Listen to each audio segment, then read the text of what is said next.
Hello everyone, welcome to my kitchen. My name is Michael and today I want to do another fermentation for you. I love fermented foods, what it does for the body. And this is a nice probiotic drink. This is Beet Kvass. And I've got some beets here and I'll talk about my other ingredients in just a minute. So now let's start with our beets. I've got 2 pounds, or that's 900 grams of my beets. You can pretty much get these year round. I got these at my farmer's market, but check your local stores and see if you've got them. This is really easy to make, and if you're beginning to fermentation, this is probably one of the easiest ones you can get started with. So let's get started with what we're going to do. So I've already taken the skin off of these with my potato peeler. And you don't have to if you don't want to. If you've got organic beets, you can just leave those skin off. Just give them a really good scrub. I decided to go ahead and take the skin off of these. And before that, I'm going to put on some gloves. All right, so I've got my gloves on. And I'm actually cutting this on a tray with some paper because I didn't want to stain my cutting board here. And I'm just going to cut the tips off of these, the very end and the top. And I'm going to be really careful with that when I cut those off. Now, if you've got any rough places on yours, I don't have any on these. I've already taken that off when I did the peeling with the potato peeler. And that is looking good right there. So I've got that. I'm going to set this one to the side over here. So with that, we're going to cut these up into cubes. You don't want to grate these because you want it to ferment slowly. And what that's going to do is it's going to ferment all of that into there. If you cut it up really fine, or you go in there and you grate it up, it's just not going to do right. It's just going to, you're not going to get a good fermentation out of it. So we're just going to take it and we can kind of look at it here, what I've got. I'm going to cut these up into the shape where they're looking like dice, you know, rolling dice. Now this isn't your typical fermentation where you're going to leave it in a crock, and you can see behind me over there I've got several crocks that I've got things fermenting in. I've got some kraut that I've got fermented, and some pickled beans and corn that I've got in one of the other ones. So this, I'm just going to use a mason jar because this is probably what you have. This is going to take less than a week to get this done. So this is probably why this is one of the easier ones. So if you don't have a crock like I've got, you can definitely use a mason jar. And if you've got the quart size or you've got the half a gallon size, you can do those. I like the wide mouth on those because you can get everything down into that. And then I'm going to come back to this and we're just going to give that a chop. And that's what the shape that we're going for. So I'm going to go ahead and cut the rest of these up and I'll be right back. All right, so now that I've got my beets cut up, but they are kind of all uniform, so they're all of the same size. I'm going to leave my gloves on so we can not get my hands stained up. So I've got some quart jars here, and I've got wide mouth jars, and that's what I'm going to be using today. And I've got 2 of them, and I've given these a really good wash, and I've got my lids here on the top. I do have some weights here, and if you don't have the weights, I'll give you some tips here of what you can do if you don't have the weights. So I'm going to evenly distribute these out between these 2 jars here, and you can experiment with a lot of different seasonings and spices and things that you can put in them. You can go really basic and just go with your beets and your brine solution, or you can add in some garlic, and I've got some garlic cloves here. And I'm going to go ahead and just use a couple of those. And I'm just going to give those a little bit of a rough pop here to get that hard outer skin off the outside. By doing that also, by breaking it up like that, you get a little bit more of that garlic flavor coming out into that. So I'm going to put 1 in each of the jars. Now again, if you don't want to put the garlic in it, you don't have to. You can just go really basic with it, with, like I said earlier, with just your beets. Now I've got some bay leaves here, and I'm going to put 1 of those in each jar. If you don't like bay leaves, you can definitely leave those out. You can also put black peppercorns in there. If you want to put some of those in there, that'd be really good also. You can put about 5 or 6 in each jar. And now I'm going to take my beets and I'm going to evenly distribute them into my jars. All right, I got my jars filled up. Now I'm going to move this out of the way so I can get to my brine, and we'll make our brine now. So we want that to be fairly close to the top because that'll give us just enough room for that weight to go in there. And we want to leave at least an inch of space at the top, so that'll be up to this little line right here. And that'll allow that gas to escape out of there. So I'm going to set this to the side now, and I'm going to get my water over here. Now with your water, with any ferment, you want it to be dechlorinated. So if you don't have the time to take the water out of the tap, you can boil it and then let it come back to room temperature. That'll help boil some of that chlorine out of the water.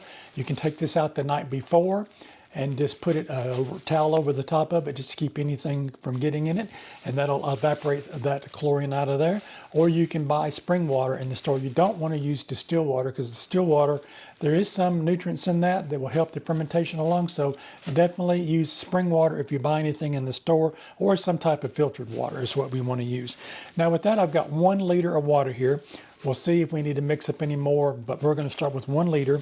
And with that, we want a 2% brine solution. So with our 1 liter, I've got 20 grams of salt, and I use the scale. That way I get an accurate measure and everything.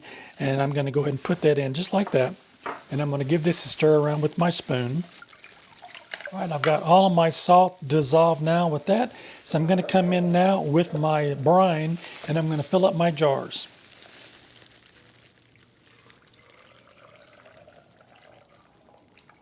All right, I've still got some left over. I'm going to come in now with my weights. Now, if you don't have the weights, you can take one of the little sandwich bags that you've got, and you can put just a little bit of the brine solution in the bag, seal it up, and you can put that in there. If you've got a little saucer that might fit in there, like a little finger bowl, you can put that in the top. We just want to make sure that everything stays submerged in our brine solution. I'm going to put just a little bit more in this one. But if you've got the weights, I'll put the link in the description box where I got these. I got these online, and you just want to make sure that everything stays submerged under the brine solution. And we'll come in with our second one over here. Now, if you don't put in any of the seasonings and things, you might not have too much of a problem with it, as far as keeping everything submerged under the liquid. Now, if you do use the peppercorns, just keep a watch on those, because if any of that comes up to the top, there could be a chance of that molding where that is. So we've got everything that we've got submerged now under the brine solution there.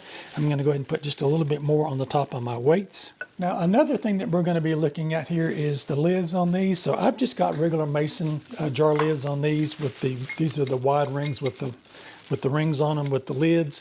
Now, if you've got the pickle pipes, you can do those. Just put those on the top. Those are the little silicone rings that go on the top, and they've got just a little hole in the top of those where the gas can get out of those. You can definitely use those. If you've got the little pipettes which you put the water in that you put on the top and then screw them down, that keeps the oxygen from getting in them. And then I'm going to show you the traditional way. If you don't have either one of those, what we're going to do is I'm just going to put a lid here on it with a ring, and just going to kind of put it on just like that. I didn't put these on really tight. We're just going to put these on the counter and leave them at room temperature. And if you want to, you can definitely put them in an area if your home is really cold. If it's below 68 degrees, you might want to put it like in the microwave or on top of the refrigerator, or you might put it into the oven. If you want to do that, just make sure if you put it in the oven that you check it before you turn it on. You don't want to cook your beets in your jars as the oven is preheating. So we're just going to leave this on just like this. And what we're going to do is you'll see the bubbles and things as it starts fermenting. And what you want to do with that, once you see that, to relieve that gas in there, is you just want to come in and undo the lid on it. And that will create enough of an opening there that gas can escape. And then we're going to put that right back on without taking that off. And you want to do that. If you see it daily, you can come in and do it daily. You might not see anything for the first couple of days, and then after you see the bubbles start on it there, you can come in and just give that a little loosen to allow that gas to escape out of there, because you don't want that to stay in there. It could create a problem putting too much pressure in the jar, and you definitely don't want to do that. So I'll come back and we'll look at these, and what you want to do at that point is you can, if you've got a clean spoon, you can come in and taste it after day 3, day 4, day 5, day 6. And if you like it at that point, you can stop, or you can go to day 7 with it. Now that we've got our lids on top of our jars, there is one thing that you might want to do, and that is, depending on how much liquid that you've got in the jars, I would put something under it, because if you don't come in and get that pressure released out of there, some of that liquid might run over on the sides. So definitely that's why we wanted to leave a little bit of gap on the top so we don't have that happen. But definitely put this somewhere and put a plate under it, or put a saucer under each one of your jars. That way, if it does happen to spill over on the sides, you won't ruin your countertop. You'll have it inside the plate. I am back. It's been 48 hours, and let's check on our Beet Kvass now to see how we're doing. So in this jar here, I do see a little bit of bubble activity. I'm going to move this one out of the way. And I don't know if you can see that here on the camera, but right here we've got some bubbles, and I can see some little bubbles as I'm turning it around here, coming it up on the side. So we've got some good fermentation going on there. So now I want to come in and just release any pressure that might be building up on that. I'm just going to unscrew the lid on it. Now just unscrew the ring on that just to raise that lid up just enough on that to get any pressure out of it. And that is looking really good. I don't see anything on this one. Let's put this back over here, and I'm going to give it a good inspection. I don't see anything on this one yet, but that's still not any indication that anything is going wrong. So we will put this back on the counter where I had mine, and check on yours again, and I'll come back and we'll see when we get some more activity on this, and we'll keep you advised of where we are. I am back and my Beet Kvass is done. It has done what it was going to do. And remember, I did keep it on this plate, but I don't have any that leaked out on the sides of it. So you come in every day, and what I did is I just come in and just kind of release the pressure off the lid and turn it right back down on it and just left it alone. So let's give this a look and see what we got. I'm going to set one of these out of the way here. I'm going to leave this plate under this one just as I open this up because I don't want to get any of that on my cutting board here. But just keep that in mind if you don't want it on your countertop or something like that. Just keep it under a plate and that would keep that beet juice and colors and things. We've got a beautiful ferment here. Look how nice and clear that is. And look at that color from where those beets have infused it into that brine solution that we had. Let's give this a smell and see what this smells like. It smells just like ferment. If you've had cabbage and things that you fermented and turned that into a kraut, it has that same nice smell to it of that ferment. So definitely that's what you're looking for when you're smelling it, is if you've got that nice ferment. If you've smelt that before, this is exactly what this smells like. It's nice and refreshing. It's got those notes of that ferment, and I know it's going to be full of probiotics. So what we want to do now is we want to decant this into a jar. And I've got one of these little swing top lid jars here that are really nice and pretty. And I've got a funnel, and I'm just going to take that and I'm going to funnel that down into that jar, and I'm going to make sure that I get a good grip on that because we don't want that going all over the place. And we'll just fill that up. I'm going to save me a little bit back so I can have me a little taste test on that, and let's give that a try. I've got just a little bit more in there, and we'll pour enough out of that. And we've got that weight in there, so I don't want that to come out on in my jar, so I'm going to put my finger so that stays right where it needs to stay. That looks absolutely incredible. And like I say, that is the perfect texture that you want. You see that nice color that we've got there. It's a nice dark burgundy color to that. It's got all those probiotics and nutrients in there that we're looking for. Let's give it a try. That is so good. It has that little bit of a beet taste to it. You can taste the beet there in the background as an undernote to it. But it definitely what you're looking for is that tangy ferment taste, and that's what we've got here. If you like this content, maybe you might consider giving me a thumbs up. I would really appreciate it. And leave me a comment. I want to hear how your Beet Kvass turns out.